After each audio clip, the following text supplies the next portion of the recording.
የሴክተርን ዙሪያና ኤሪያ ደግሞ ለማግኘት ፔሪሜትርና ኤሪያን ለማግኘት ከዙሪያው እንጀምር።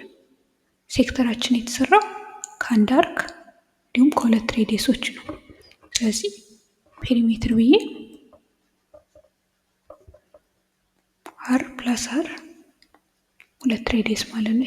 ይማር ስለሆነ ሁለት ሬዲየሶች እና አርክ ሌንግዝ ኤስ ነው። አር እና አር ቱ አር ይሰጠኛል። አርክ ሌንግዝ ደግሞ የሚወስነው እንግዲህ መሀል ላይ ያለው አንግል ነው አይደለም፣ ስንት እንደሆነ ቴታ ኦቨር 360 ታይምስ 2 ፓይ አር አገኛለሁ ማለት ነው።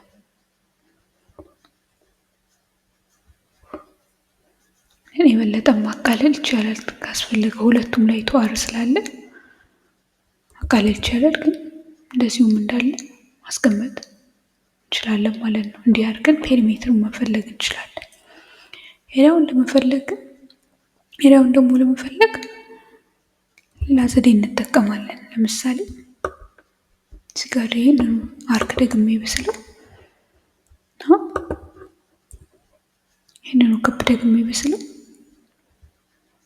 እና ሙሉ ሰርክሉን ሼድ ባረግ ኖሮ ሙሉ ሰርክሉን ቢሆን ኖሮ ሼድ ያደረኩት የድፍን ሰርክል ኤሪያ ለድፍን ሰርክል ለ360 ዲግሪ ማለት ነው። ለድፍን ሰርክል ኤሪያችን ፓይ አር ስኩዌር ተብሎ ነው የሚገኘው አይደል?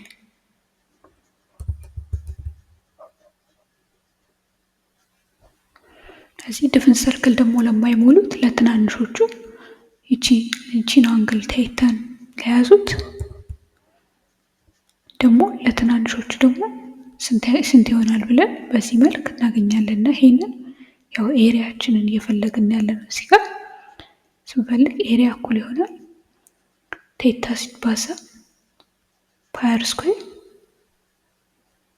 ሲካፈል 360 ዲግሪ ሆኖ እናገኘዋለን ማለት ነው። እና እንደዚህ አድርገን የማናቸውንም የተሰጠንን ሴክተር ኤሪያውን መፈለግ እንችላለን ማለት ነው። እና ይሄውን ማለት ነው ስለማያስፈልግ እዚች ጋር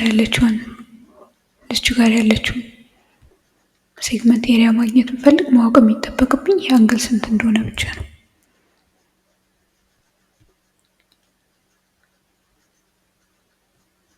እቺን አንግል እያሰብኩ ከሷ አንፃር እያነሳሰርኩ ሙሉ ክብ ቢሆን ፓይ አር ስኩዌር ይሆን ነበር። ስላልሆነ ሙሉ ክብ ስላልሞላ ፓይ ኦቨር 360 ብዬ እወስዳለሁ